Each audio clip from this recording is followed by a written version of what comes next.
Assalamu alaikum, how you guys doing? Here's my old homie, Imam. Listen, Eddie's the man. I've been talking a lot about. I'm just gonna tell you I love you, man. MashaAllah, all the work that you're doing. I love you too. I love you too. You know, we've been talking a lot about health. You know, there's a growing epidemic of chronic diseases. So we're trying to motivate people to do something very simple. It's the greatest blessing after Iman is a person's health, and Allah subhanahu wa ta'ala gave you your body as an amana, as a trust, so you got to safeguard the trust from Allah. There is no way you can be disciplined in anything if you're not disciplined in everything in life. So if you're not disciplined with your food, if you're not disciplined with your physical self, you're not going to be disciplined with your spiritual self either. So it's all interconnected, and the Prophet ﷺ was the greatest example of that, as he is in everything else, and not overeating. Assalamu alaikum, guys, how you doing? You know, I've become very passionate about something that every one of us should be passionate about. The Prophet ﷺ, he said the two things that people take for granted the most is the free time, wasting a lot of time, right? When we should make it productive time. And then what? Health. Take advantage of five. Before the sickness comes, what are you doing to prevent it? To protect your health, to cherish it, right? So we've been talking about eating real food, avoiding fake food, and I found a sister, a medical doctor, who's not about just, MD, more drugs, master drug, pushing the drugs. No, she's out here really trying to get to the root of the cause. She's got a book. The book is called The Holistic RX. So we have a show. We're going to give you a teaser a little bit. She's coming up on the Dean Show soon. Tell us a little bit about your book and the work that you're doing. Assalamu alaikum warahmatullahi wabarakatuh. I am a board certified family physician, and I graduated residency in 2010. All my siblings are physicians from every specialty. What I realized that we were not taught a single class of nutrition in residency. But if you look at the amount of training that I received, it was probably about 2 or 3 hours in medical school. Once I got out into training, my internship, my residency, which was a 5-year long, I don't think I got any training at all. And from then on to now, there's probably zero amount of training in nutrition. The poor things don't study nutrition at medical school, and for the bulk of them, post-qualification training consists of courses that are dished out to them by the pharmaceutical industry. I'm pretty skeptical about the quality of the training that they receive. Having said all that, I went to med school myself. They gave us a whole hour on nutritionals. A whole hour in 4 years of medical school. And they told us there's vitamin A and B1 and B2 and C and D, and they're in alphabetical order, and you can look them up. And then they told us some really basic facts.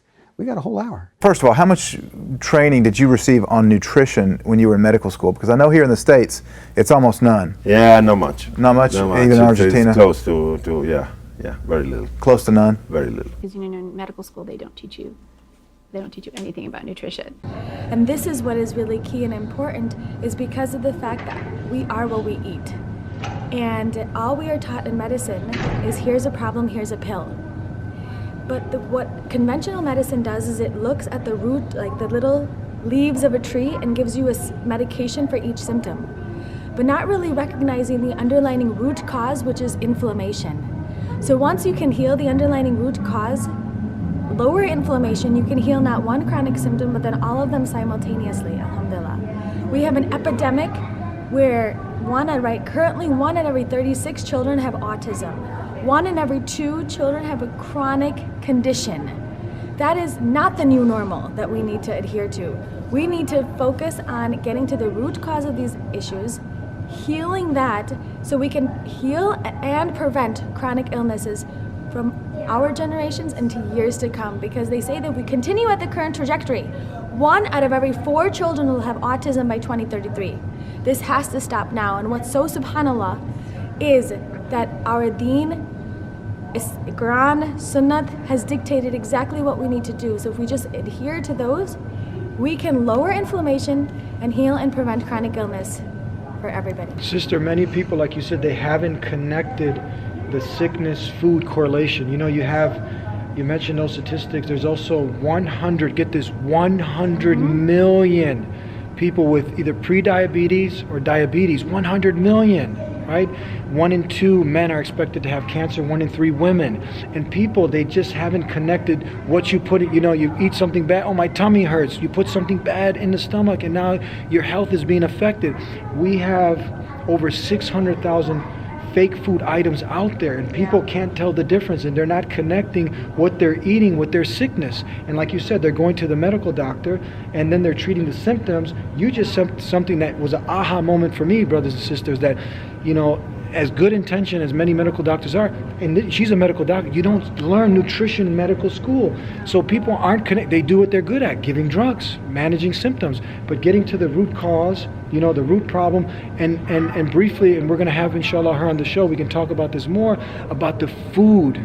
Because 95%, they say 95% of chronic disease are food related. It's connected to food. And most people, they don't connect this. The donuts, the Krispy Kreme, all of the other chips and cookies and cake, all of the sugar items that are exciting the taste buds.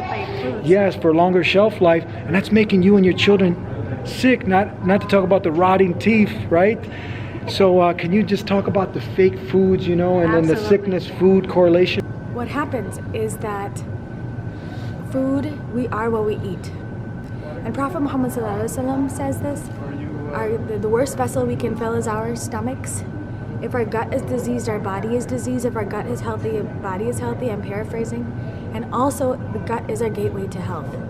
We need to get back to that philosophy and really focus on what we need to put in our mouths to help heal our bodies. Oh mankind, everybody, eat a which is halal and tayyib. And there is direct correlations with the foods that we eat, the environment that we live in, can actually even turn on and off our genes. There's an entire study known as epigenetics that we can turn our genes on and off by our environment, and the biggest connection between our insides and our outsides is through our mouth, our digestive health. So then we can even go into a little bit more detail, because our gut has 100 trillion bacteria that line our gut lining. And we are only 10 to 32 trillion human cells. So it's mind-blowing, because 70 to 80% of our immune system also lies in the gut. So just by the foods that we eat, it can change your genes, and it can cause inflammation because of the fact that we're killing off all those good bugs that we need to keep us healthy. Because that's what fake food does. Fake food makes you sicker. Fake environment, like artificial chemicals in our environment, makes us sicker. Our world, we are turning away from we're going towards impurities, and those impurities are making us sick as a generation. The statistics don't lie. We have this exciting episode, and again, let me see. And the book here by Dr. Madiha Saeed M.D. And these are the doctors that we need to connect with. Doctors like this who are going above and beyond just the conventional. She's got the conventional license, but she's going above and beyond the drugs. She's looking for the root problem. That's what connects with us. Avoid the fake foods, eat the real foods, and look forward to her episode coming up on the Deen Show. Thank you, sister. Assalamu alaikum warahmatullah. No stranger to the Deen Show. We got Imam Suleiman to comment on this ayah. Sure. Allahu A'lam, Bismillah ar-Rahman ar-Rahim. Amongst the understandings for us as believers is that this verse in the Quran is one of these signs and reminders that as believers we generally submit and believe, and this is backed up by modern medicine, backed up by studies, backed up by holistic nutrition, which is that the claim of eating tayyib and that which is halal as well, slaughtered in a certain way, the claim of eating tayyib, that which is pure, that which is good for you, is a reminder for us, and again this is backed up by medicine, is backed up by studies, a reminder for us to eat as holistically and naturally as possible, to try to get closer to Allah subhanahu wa ta'ala through that as well, and to realize that this is something that is healthy for not just our stomachs and not just for our bodies, but for our minds as well, and this affects the decisions that we make as human beings, it affects our ways of life, it affects many other things, it causes a prevention, a protection from all types of diseases as well as harms, because it is tayyib, so it could be considered an act of worship to eat holistically as well. Wallahu a'lam. Now, do you wait for the health to go bad, you follow me, and then you go chase the cure, or you take advantage as Ibn al-Qayyim, he talks about, in his book, the physician, the great scholar, he says the one who has been granted health, this fortune, he protects it from harm. There's over 600,000 plus fake food items, 100 million people out there with diabetes, preventable diseases. This is going over a lot of Muslims' heads. Even scholars, are enjoying the food. They're addicted. They're not making the food correlation with sickness. Absolutely. Talk about this. As believers, there's no doubt whatsoever we're supposed to take preventative measures. The same way we're taking preventative measures in our faith with the hereafter. You're not waiting to get to the hereafter and then find out that you disbelieve, that you were wrong, and so on and so forth. It's the same thing in this life. You take advantage while you can with your good health. You do what you have to do to protect and preserve this blessing from Allah subhanahu wa ta'ala. We see around us the vast majority of the world's problems in terms of bodily diseases are due to an issue with eating habits, are due to an issue with what we are consuming as a nation and as a race. And then on the other end, the issue of time as well. We ask Allah subhanahu wa ta'ala to put barakah in it for both of these matters. One more thing and we're out.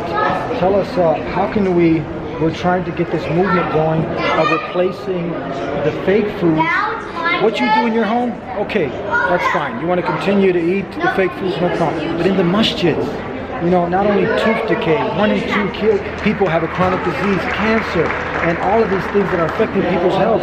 Getting the fake foods out of the masjid, with the cookies, the cakes, and many of the chips and all the GMOs and all these things. But look, replacing it with easy solutions: bananas, pears, apples, dates. You like sugar? How can we get your imam, right? Tell us, for the other imams, people who are again not connecting what the food we're putting in, to the sicknesses, to get this fake food out of the masjids and eat what Allah gave us of the real food, so we can have real good health and prevent the potential harm that can come from eating fake foods. Absolutely. I actually do have some suggestions, and I believe in every community there should be some people with experience, some people are proficient in the matter, and I'm really grateful and glad to see that there's a rise and a trend in people understanding this issue. In our own community, for example, we've made it a big matter to have a workshop every year raising awareness about this matter. We have a local nutritionist, actually my sister, alhamdulillah. In every city we have people who are proficient. We have a sister here who's also proficient in her city. I hope that the masajid are using these resources and taking advantage of these amazing gems in their communities, so that there are workshops held to educate the community, to raise more awareness, as well as having something in the masjid in which there is an official way to do things. So when the masjid has an iftar, when the masjid has an event, there are certain things that will no longer be done. No more soda, as an example. So these types of things should continue to be taught generation after generation, so that we're leaving something good behind in our communities, and it's not just based on, we're not just teaching religious knowledge, we're not focusing on one aspect of the faith, but all of these different aspects that are comprehensive, beneficial for the community, beneficial for our health, and Allah subhanahu wa ta'ala knows best. Thank you very much. Jazakallah khair. Good to see brother Imam Suleiman on the D show. We're going to be talking some more. Jazakallah khair. Thank you. Assalamu alaikum. Watch the Dean show. Watch the Dean show. Make sure you watch the Dean show. Watch the Dean show. Watch the Dean show. Watch the Dean show. Watch the Dean show.